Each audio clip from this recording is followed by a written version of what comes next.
परमहंस योगानंद द्वारा रचित योगी कथामृत के तीसरा प्रकरण द्विशरीरी संत। पिताजी, यदि मैं बिना किसी दबाव के घर लौटने का वचन दूं, तो क्या दर्शन यात्रा के लिए बनारस जा सकता हूँ? मेरे यात्रा प्रेम में पिताजी शायद ही कभी बाधा बनते थे। मेरी किशोरावस्था में भी अनेक शहरों और तीर्थ स्थलों की यात्रा करने की अनुमति भी मुझे दे देते थे। साधारणतया मेरे साथ मेरे एक या अधिक मित्र होते। पिताजी द्वारा प्रदत्त प्रथम श्रेणी के पासों पर हम लोग आराम पूर्वक यात्रा करते। हमारे परिवार के खानाबदोश लोगों के लिए पिताजी का रेलवे अधिकारी का पद पूर्णतः संतोषप्रद था। पिताजी ने मेरे अनुरोध पर यथोचित विचार करने का वचन दिया। दूसरे दिन मुझे अपने पास बुलाकर उन्होंने बरेली से बनारस जाने आने का एक पास, 1 रुपए के कुछ नोट और 2 पत्र देते हुए कहा, मुझे बनारस के अपने मित्र केदारनाथ बाबू को एक कार्य के विषय में कुछ प्रस्ताव भेजना है। दुर्भाग्यवश उनके पते का कागज मैंने कहीं खो दिया है, परंतु मुझे विश्वास है कि हम दोनों के मित्र स्वामी प्रणवानंद की सहायता से तुम यह पत्र उन तक पहुंचा सकोगे। स्वामी जी मेरे गुरु भाई हैं। उन्होंने अति उन्नत आध्यात्मिक अवस्था प्राप्त कर ली है। उनके संग से तुम्हें भी लाभ होगा। यह दूसरा पत्र तुम्हें उन्हें तुम्हारा परिचय देगा। साथ में यह कहते हुए पिताजी की आंखें चमक उठी, याद रखो, अब फिर कभी घर से नहीं भागना, समझे? अपनी 12 वर्ष की आयु के उत्साह के साथ मैं निकल पड़ा। यद्यपि समय ने नवीन दृश्यों और अपरिचित व्यक्तियों से मुझे मिलने वाले आनंद में अभी भी कोई कमी नहीं आने दी है। बनारस पहुंचते ही मैं सीधे स्वामी जी के निवास स्थान की ओर चल पड़ा। सामने का द्वार खुला था। मैं दूसरी मंजिल पर स्थित एक लंबे हॉल नुमा कमरे में जा पहुंचा। फर्श से कुछ ऊंची उठी हुई एक चौकी पर एक स्थूलकाय व्यक्ति केवल एक अधोवस्त्र धारण किए हुए पद्मासन में बैठे थे। उनके होठों पर शांत सुंदर मुस्कान खेल रही थी। मैंने अवांछित प्रवेश के संकोच को दूर करने के लिए किसी चिर परिचित मित्र की भांति उन्होंने मेरा स्वागत किया। बाबा आनंद! बाल सुलभ आवाज में उन्होंने इन शब्दों के साथ मेरा हार्दिक स्वागत किया। मैंने घुटने टेककर उनके चरण स्पर्श किया। क्या आप ही स्वामी प्रमानंद जी हैं? उन्होंने स्वीकारार्थ सिर हिलाया। तुम भगवती के बेटे हो। इससे पहले कि मुझे अपनी जेब से पिताजी का पत्र निकालने का अवसर भी मिल पाता, उनके शब्द निकल चुके थे। आश्चर्यचकित होकर मैंने पिताजी को उनके लिए दिया हुआ अपना परिचय पत्र निकालकर उनके हाथ में दिया, जो अब निरर्थक जान पड़ता था। तुम्हारे लिए केदारनाथ बाबू को मैं अवश्य ढूंढ निकालूंगा। संत ने पुनः एक बार अपनी अतीन्द्रिय दृष्टि से मुझे विस्मित कर दिया। तत्पश्चात उन्होंने पत्र पर एक दृष्टि डाली और मेरे पिताजी के संबंध में कुछ स्नेह भरे उद्गार व्यक्त किया। देखो, मुझे 2 पेंशनें मिलती है, एक तुम्हारे पिताजी की सिफारिश से, जिनके अधीन में रेलवे कार्यालय में काम करता था, दूसरी मेरे परम पिता के अनुग्रह से, जिनके लिए मैंने अपने जीवन के सांसारिक कर्तव्यों को अंतःप्रेरणा के अनुसार अपना सर्वोत्तम प्रयास करके पूर्ण कर दिया है। मुझे यह कथन अत्यंत गूढ़ लगा। परम पिता से आपको कैसी पेंशन मिलती है स्वामी जी? वे क्या धन आपकी गोद में डाल देते हैं? स्वामी जी हंस पड़े। पेंशन से मेरा अभिप्राय है अगाध शांति, अनेक वर्षों के गहन ध्यान का पुरस्कार। मुझे अब धन की कभी कोई इच्छा नहीं होती। मेरी अत्यल्प भौतिक आवश्यकताओं की पूर्ति हो जाती है। इस दूसरी पेंशन का तात्पर्य तुम बाद में समझ जाओगे। अचानक वार्तालाप बंद कर स्वामी जी गंभीर और निश्चल हो गए।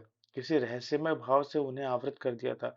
प्रारंभ में उनकी आंखें चमक उठी जैसे किसी आकर्षक वस्तु को देख रही हूं, बाद में निष्प्रभ हो गई। मैं उनके इस अचानक मौन से उद्विग्न हो गया। उन्होंने अभी तक मुझे यह नहीं बताया था कि मैं अपने पिताजी के मित्र से कैसे मिल सकूंगा। तनिक बेचैन होकर मैंने उस खाली कमरे में दृष्टि दौड़ाई, जिसमें हम दोनों के अतिरिक्त और कुछ भी नहीं था। जिस चौकी पर वे बैठे थे, उसके नीचे रखी उनकी काठ की खड़ाऊ पर मेरी दृष्टि पड़ी। छोटे महाशय, चिंता मत करो, जिनसे तुम मिलना चाहते हो वो आधे घंटे में यहाँ पहुंच जाएंगे। योगीवर मेरे मन को पढ़ रहे थे। उस समय यह कोई बड़ी बात भी नहीं लग रही थी। उन्होंने पुनः गहन मौन ध्यान कर लिया। जब मेरी घड़ी में मुझे पता चला 30 मिनट बीत चुके हैं, तो स्वामी जी स्वयं ही उठ गए। लगता है केदारनाथ बाबू दरवाजे के निकट पहुंच गए हैं, उन्होंने कहा। मैंने सीढ़ियों से किसी के ऊपर आने की आहट सुनी। विस्मित अबोध्यता से मैं अचानक डूब गया। असमंजस में मेरे विचार दौड़ने लगे। बिना किसी संदेश वाहक का उपयोग किए पिताजी के मित्र को यहाँ बुलाना कैसे संभव हो सकता है? मेरे यहाँ आने के बाद स्वामी जी ने तो मेरे अतिरिक्त किसी और से बात भी नहीं की है। मैं चुपचाप उठकर कमरे से बाहर आ गया और सीढ़ियां उतरने लगा। आधे रास्ते में ही मध्यम कद के एक दुबले पतले गौरवर्ण व्यक्ति से मेरी भेंट हुई। वे किसी जल्दी में लग रहे थे। क्या आप केदारनाथ बाबू हैं? मेरी आवाज में उत्तेजना स्पष्ट थी। हाँ, और तुम भगवती के बेटे हो ना, जो मुझसे मिलने के लिए यहाँ प्रतीक्षा कर रहे हो? वे मित्रवतापूर्ण ढंग से मुस्कुराए। महाशय, पर आप यहाँ कैसे आए? अब उनकी अबोध्य उपस्थिति से मुझे विस्मयकारी रोष का अनुभव हुआ। आज सब कुछ रहस्यमय लग रहा है। 1 घंटे से भी कम समय पहले मैंने गंगा स्नान समाप्त किया ही था कि स्वामी प्रणवानंद जी मेरे पास पहुंच गए। मैं सोच भी नहीं सकता था कि उन्हें कैसे पता चला कि मैं उस समय वहां था। भगवती का बेटा मेरे घर में तुम्हारी प्रतीक्षा कर रहा है, उन्होंने कहा। क्या तुम मेरे साथ चलोगे? मैं खुशी से तैयार हुआ। हम लोग हाथ में हाथ डालकर चलने लगे, किंतु खड़ाऊ पहनने के बावजूद भी स्वामी जी आश्चर्यजनक ढंग से मुझे पीछे छोड़कर आगे निकल गए। हालांकि मैं मजबूत जूते पहने हुए था। फिर परमानंद जी ने अकस्मात रुककर मुझसे पूछा, मेरे घर पहुंचने में तुम्हें कितना समय लगेगा? लगभग आधा घंटा। मुझे अभी कुछ और काम है। उन्होंने एक रहस्यमय दृष्टि मुझ पर डाली।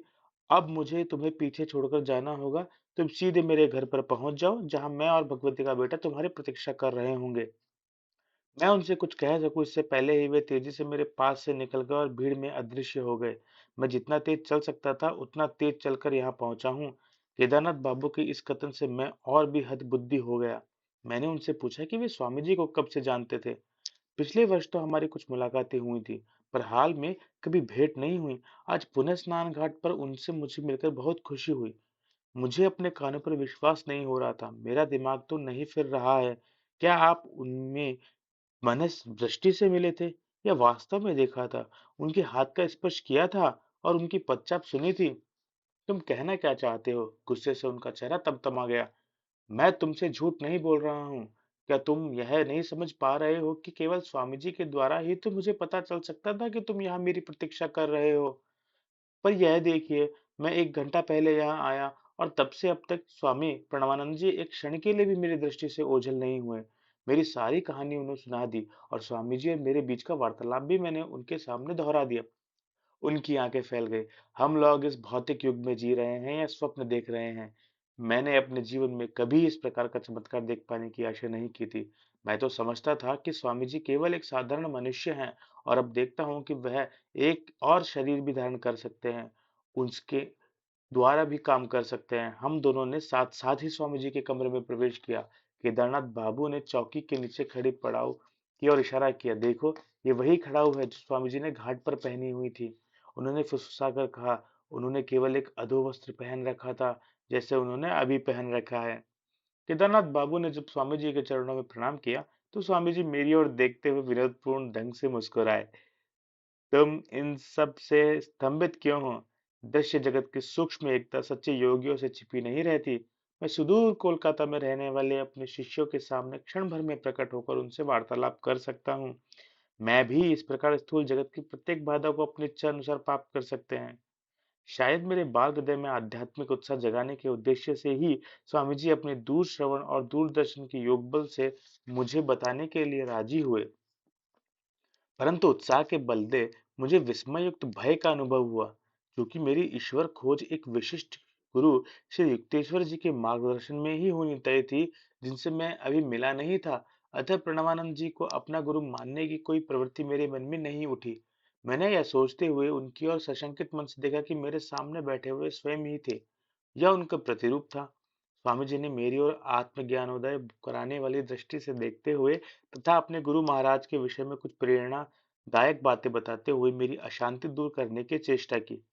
जितने योगियों को मैं जानता हूँ, उन सब में लहड़ी महाशय सबसे महान योगी थे। वे नरदेह में साक्षात ईश्वर थे। मेरे मन ही मन सोचा था, जब शिष्य भी इच्छा मात्र से एक और रक्त मांस का शरीर धारण कर सकता है, तब उसके गुरु के लिए कौन सा चमत्कार करना असंभव होगा। गुरु की सहायता कितनी अमूल्य होती है, वह सुनो। मैं गुरुदेव के एक अन्य शिष्य के साथ नित्य रात को 8 घंटे ध्यान किया करता था। दिन में हम दोनों रेलवे कार्य में कार्य करते थे। ग्रह के कार्य निर्वाह में कठिनाई होते देख पूरा समय इस चिंतन में लगाने की मेरी इच्छा हुई। 8 वर्ष तक आधी रात में ध्यान में ही बिताता था। इस साधना के अद्भुत परिणाम मुझे प्राप्त होते थे। गहरी आध्यात्मिक अनुभूतियों से मन में ज्ञान का प्रकाश फैलता था, परंतु उस अनंत परम तत्व और मेरे बीच सदैव एक जीना पर्दा बना रहता था। अतिमानवीय एकाग्रता और निष्ठा के साथ प्रयास करते रहने पर भी मैंने पाया कि परम निर्विघ्न एकात्मता से मैं वंचित हूँ। एक दिन सायंकाल में लाहिड़ी महाशय की सेवा में उपस्थित हुआ और मध्यस्थता के लिए मैंने उनसे प्रार्थना की। हठ पूर्वक सारी रात मैं उनसे आग्रह करता रहा, करुणासागर गुरुदेव, मेरी आत्मा इतनी तड़प रही है कि मैं उस प्राण प्रिय परम प्रेमी के प्रत्यक्ष दर्शन बिना अब और जीवित नहीं रह सकता। तो मैं क्या कर सकता हूँ? तुम्हें अधिक गहराई से ध्यान करना पड़ेगा। मैं आपसे प्रार्थना करता हूँ, हे प्रभु, मेरे स्वामी, मैं आपको अपने समक्ष इस भौतिक शरीर में प्रकट देख रहा हूँ। मुझे आशीर्वाद दीजिए कि आपके अनंत स्वरूप में मैं आपके दर्शन कर सकूं। लाहिड़ी महाशय ने आशीर्वाद मुद्रा में हाथ उठाते हुए कहा, तुम अब जाकर ध्यान करो। मैंने तुम्हारे लिए ब्रह्मा से प्रार्थना कर दी है। अपरिमित आनंद से उल्लसित होकर मैं घर लौटा। उस रात ध्यान में मुझे अपने जीवन के ज्वलंत चरम लक्ष्य की प्राप्ति हो गई। अब मुझे निरंतर वह आध्यात्मिक पेंशन मिल रही है। उस दिन से फिर कभी वह आनंदपूर्ण सृष्टा माया के किसी पर्दे के पीछे छिपकर मेरी दृष्टि से ओझल नहीं हुआ। परमानंद जी का मुखमंडल दिव्य तेज से दमक रहा था। एक अलौकिक शांति मेरे हृदय में प्रविष्ट हुई। सारा भय नष्ट हो गया। फिर स्वामी जी ने एक गुप्त बात मुझे बताई। कुछ महीनों बाद मैं फिर लहड़ी महाशय के चरणों में उपस्थित हुआ और उनके असीम वरदान के लिए कृतज्ञता प्रकट करने का मैंने प्रयास किया। फिर मैंने दूसरी एक बात छेड़ी। दया निधान गुरुदेव, मैं अब ऑफिस में काम नहीं कर सकता। कृपा करके मुझे मुक्त कर दीजिए। ब्रह्म मुझे निरंतर मदमस्त बनाए रखता है। अपनी कंपनी से पेंशन के लिए अर्जी करो। इतने अल्पकाल की नौकरी के बाद मैं पेंशन के लिए क्या बता सकता हूँ? जो मन में आए वही बता दो। अगले दिन मैंने पेंशन के लिए आवेदन किया। डॉक्टर ने समय पूर्व पेंशन के लिए कारण पूछा। काम करते समय मेरी रीढ़ में कुछ पर काबू करने वाली कोई अत्यधिक तीव्र संवेदना उठती है। वह मेरे पूरे शरीर में फैल जाती है और फिर मैं अपने कर्तव्यों का निर्वाह करने में असमर्थ हो जाता हूँ। और कोई प्रश्न किए बिना डॉक्टर ने पेंशन के लिए मेरे पक्ष में बहुत अच्छी सिफारिश लिख दी और मुझे शीघ्र ही पेंशन मिल गई। मैं जानता हूँ कि डॉक्टर और तुम्हारे पिता सहित सब संबंधित रेलवे अधिकारियों के माध्यम से लहड़ी महाशय की देवी इच्छा ही कार्य कर रही थी। उन लोगों ने लहड़ी महाशय के देवी निर्देश को अपना ही पालन किया और मुझे अखंड ईश चिंतन के लिए मुक्त कर दिया। इस असाधारण रहस्योद्घाटन के उपरांत स्वामी प्रणवानंद जी दीर्घ काल तक मौन रहे। जब मैं भक्तिभाव से उनका चरण स्पर्श कर उन्हें जाने की अनुमति मांग रहा था, तब उन्होंने आशीर्वाद दिया। तुम्हारा जीवन संन्यास और योग मार्ग के लिए है। तुम्हारे पिताजी और तुम्हारे साथ फिर मेरी एक बार भेंट होगी। अनेक वर्षों के उपरांत ये दोनों ही भविष्यवाणियां सत्य सिद्ध हुई। धीरे धीरे गिरते जा रहे अंधकार में केदारनाथ बाबू मेरे साथ साथ चल रहे थे। मैंने उन्हें पिताजी का पत्र दिया, जो उन्होंने सड़क पर लगी रोशनी के प्रकाश में पढ़ा। तुम्हारे पिताजी ने इसमें अपनी रेलवे कंपनी के कोलकाता कार्यालय में मुझे एक पद ग्रहण करने का प्रस्ताव दिया है। स्वामी प्रणवानंद जी को मिलने वाली पेंशनों में से कम एक पेंशन का अधिकारी हो पाना कितना सुखद होता। परंतु यह असंभव है। मैं बनारस छोड़कर नहीं जा सकता। खेद है कि एक साथ दो शरीर धारण करने का मेरा समय अभी नहीं आया है। धन्यवाद।